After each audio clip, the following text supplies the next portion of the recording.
आदाब, सत श्री अकाल, राधे राधे, जय श्री कृष्ण, राम राम। आज मैं आपके लिए एक ऐसी कहानी लेकर आई हूँ जिसको सुनकर आप अपनी लाइफ में ज़रूर बदलाव देखेंगे। आप ऐसी सोच अगर आपकी हो गई तो आप अपने जीवन में वो प्राप्त कर पाएंगे जो आपने सपने में भी नहीं देखा होगा, नहीं सोचा होगा।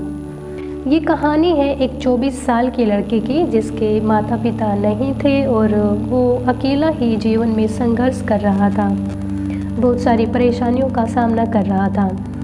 वो एक सेठ के यहाँ नौकरी करता था और नौकरी करने के बाद शाम को आकर वो अपने लिए खाना पकाता था। अपने लिए वो 4 रोटियां बनाया करता था। जब वह रोटियां बनाकर नहाने के लिए जाता था तो वापस आता तो उसको अपने टिफ़िन में सिर्फ 3 रोटियां ही मिलती थी। 1-2 दिन उसने देखा, लेकिन उसके बाद उसने सोचा कि मैं बनाता तो 4 रोटियां हूँ, लेकिन इनमें से 1 रोटी कहाँ चली जाती है हर रोज़, ज़रा देखूँ तो उसने एक दिन अपनी टिफ़िन के ऊपर निगरानी रखी। उसने देखा एक चूहा उसकी एक रोटी को लेते हुए लेके जा रहा है।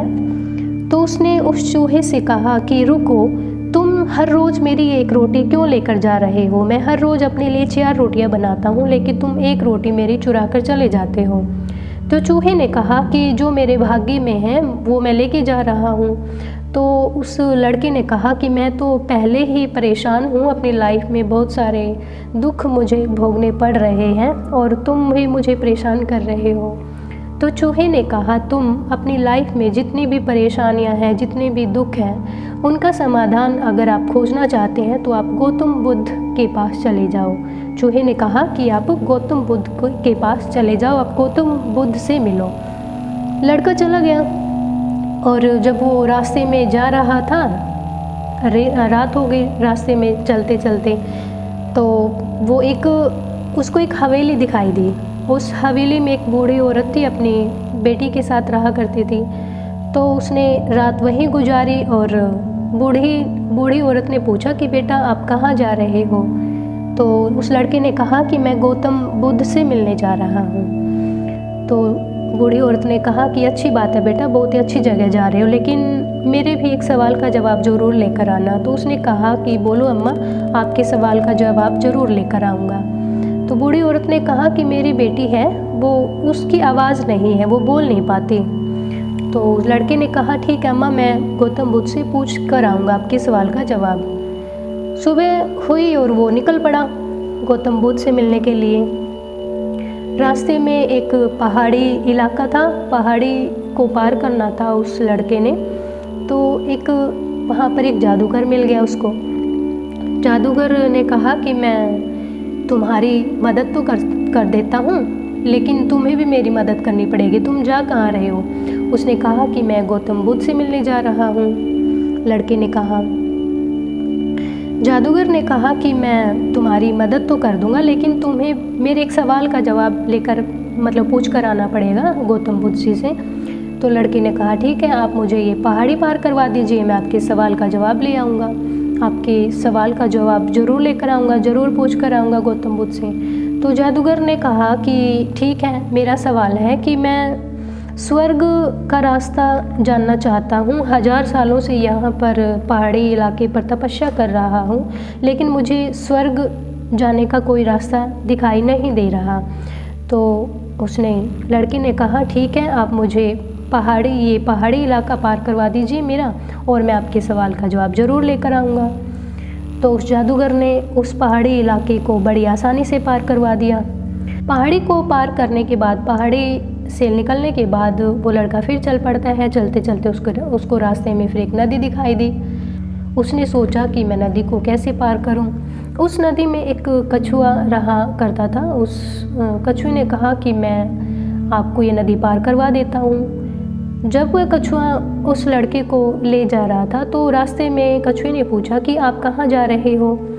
तो लड़के ने कहा कि मैं तो गौतम बुद्ध से मिलने जा रहा हूँ। कछुए ने कहा बहुत ही अच्छी जगह जा रहे हो, लेकिन मेरे एक सवाल का जवाब ज़रूर लेकर आना कि मैं यहाँ 500 सालों से इसी नदी में पड़ा हूँ और मैं ड्रैगन बनना चाहता हूँ।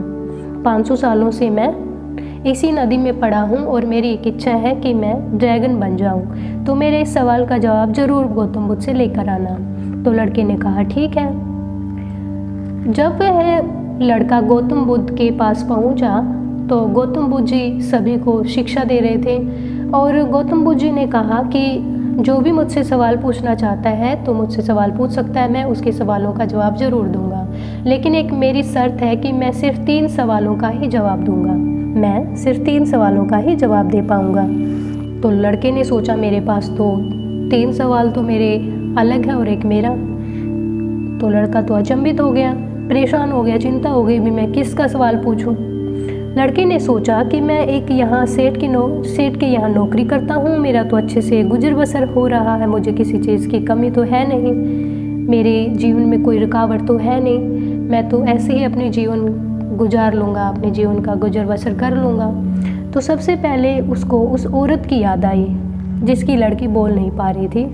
तो उस लड़के ने पूछा कि एक बूढ़ी औरत है, उसकी लड़की बोल नहीं पाती, तो मुझे इस सवाल का जवाब चाहिए। तो गौतम बुद्ध जी ने कहा कि जब उस लड़की की शादी हो जाएगी तो वो बोलने लग जाएगी, उस लड़की की शादी के बाद वो लड़की बोलना शुरू कर देगी। फिर लड़के ने उस जादूगर की याद आई, लड़के को उस जादूगर की याद आई। तो उसने पूछा कि वो जादूगर 1000 सालों से वहाँ पर पहाड़ी इलाके पर बड़े शिद्दत के साथ तपस्या कर रहा है, वो रास्ता जानना चाहता है स्वर्ग का कि वो स्वर्ग में कैसे जा सकता है।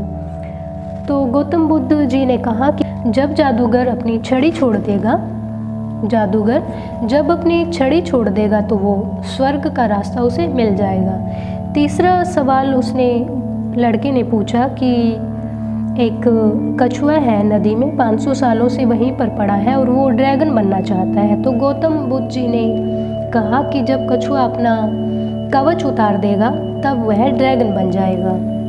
इन सब सवालों का जवाब उसको मिल गया था। रास्ते में होते हुए उसको सबसे पहले कछुआ मिला। कछुए ने कहा कि आप पूछा है मेरे सवाल का जवाब। तो लड़के ने कहा कि जब आप अपने कवच को उतार दोगे तब आप ड्रैगन बन जाओगे। जब कछुए ने अपना कवच उतारा तो उसमें से मोती निकले।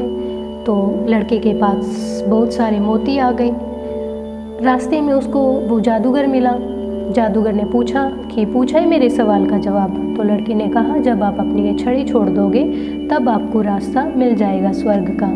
तो जादूगर ने कहा कि मैं अब इस छड़ी का क्या करूँगा, मुझे तो स्वर्ग का रास्ता मिल गया, तो आप ये छड़ी आप रख लो। उसके बाद वो उस बूढ़ी औरत के पास गए। बूढ़ी औरत से बोले कि आपकी लड़की की जब शादी हो जाएगी तब वो बोलना शुरू कर देगी। तो बूढ़ी औरत ने सोचा कि तो देर किस बात की है, तो दूल्हा तो मेरे पास खड़ा है, आप ही मेरी लड़की से शादी कर लीजिए और मेरी बेटी बोलना शुरू कर देगी। उस लड़के ने उस बूढ़ी औरत की बेटी से शादी कर ली और उसने बोलना शुरू कर दिया। और उस लड़की ने पहली बात ये कही कि आप तो वही हैं जो हमारे उस दिन रात को ठहरे थे। तो फाइनली उस लड़के के पास वो सब चीज़ें आ गई जिसकी उसने कभी कल्पना भी नहीं की थी। मीन्स उसके पास जादूगर की छड़ी आ गई, वो बहुत शक्तिशाली बन गया। उसके पास मोती आ गए, वो बहुत धनवान बन गया और उसकी शादी हो गई। तो इस तरह उसने अपने खुद के लोभ को छोड़कर, अपनी खुद की लाभ को छोड़कर दूसरों के बारे में सोचा। उसने दूसरों की भलाई के बारे में सोचा। उसने जब दूसरों की भलाई के बारे में सोचा तो उसके पास वो सब चीज़ें आ गई जिसकी उसने कभी कल्पना भी नहीं की थी। उसने दूसरों के बारे में सोचा, दूसरों की भलाई के बारे में सोचा। इस तरह अगर हम दूसरों के बारे में सोचते हैं, परमात्मा हमारे बारे में सोचेंगे, परमात्मा हमें वो सब देंगे जिसकी हमें कभी मांग भी नहीं की थी, कल्पना भी नहीं की थी हमने। तो इसलिए दोस्तों हमें हमेशा दूसरों की भलाई के बारे में सोचना चाहिए, हमेशा अपने बारे में ही नहीं सोचना चाहिए, अपनी भलाई के बारे में ही नहीं सोचना चाहिए।